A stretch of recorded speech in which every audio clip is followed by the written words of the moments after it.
အားလုံးပဲမင်္ဂလာပါရှင် B Science Class မှာကြိုဆိုပါရစေဒီဘက်မှာတော့တချို့တို့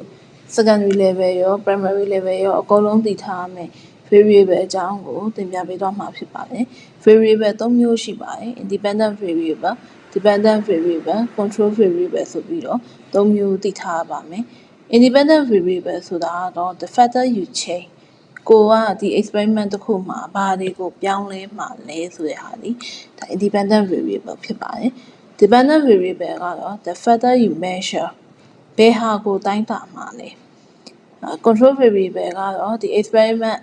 စလဲဆိုအကုန်လုံးမှာ keep the same အတူတူ control လုပ်ပြီးတော့ constant အနေနဲ့ထားမယ်နေရာတွေကို control variable လို့ခေါ်ပါတယ်အခုပုံမှန်ပြထားတဲ့အပင်လေး၃ခုကိုစပြီးတော့လေ့လာကြည့်ကြရအောင်နော်အပင်မျိုးစားလဲတူမယ်ပန်းအိုးလဲတူတယ်ပန်းအိုးထဲမှာထည့်ထားမယ်ရေစီပါမျိုးစားလဲတူတယ်နောက်ပြီးရင်ဒီအပင်တွေကိုနေအောင်အောက်မှာထားမှလားအိမ်ထဲမှာထားမှလားအဲ့ဒါလို temperature ကလည်းအတူတူထားပြီးတော့ဒါကို control variable အနေနဲ့ဒါတချို့ကထားပါမယ်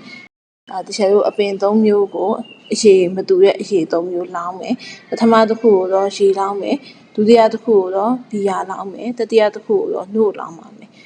ရေရယ်ဘီယာရယ်နှုတ်ရယ်၃မျိုးဟာမတူတဲ့အတွက်ဒီလောင်းလိုက်တဲ့အပင်က height ထွက်လာမယ်အပင်ရှည်ထွက်လာမယ်အမြင့်ကလည်းတစ်ပင်နဲ့တစ်ပင်တူမှာမဟုတ်ပါဘူးအဲ့ဒီ experiment မှာတချို့တို့က change လုပ်သွားတဲ့အရာတွေဟာ types of liquid ဖြစ်ပါတယ်ဒါကြောင့်မို့လို့ types of liquid ဟာ independent variable ဖြစ်ပြီးတော့သူတို့ကြောင့်ပြောင်းလဲသွားတဲ့သူတို့ကြောင့် measure လုပ်လို့ရလာမယ်အပင်ရဲ့အမြင့်ဆိုတာကတော့ဒါ measure variable အနေနဲ့ dependent variable ဖြစ်ပါတယ်အခုပြောသွားတဲ့ variable ၃မျိုးကိုတချို့တို့က graph မှာပုံစံချမယ်ဆိုလို့ရှိရင်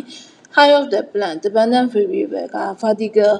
y-axis မှာထားမှာဖြစ်တယ်။ types of liquid independent variable ကိုတော့ horizontal axis မှာထားမှာဖြစ်ပါတယ်။ Science knowledge တွေနဲ့နောက်သိတဲ့နာလေးတွေကိုသင်အောင်မှာဖြစ်တဲ့အတွက်ကျမတို့ရဲ့ channel လေးကို subscribe follow လုပ်ထားကြဖို့မမေ့ပါနဲ့နော်။အားလုံးကိုကျေးဇူးတင်ပါတယ်ရှင်။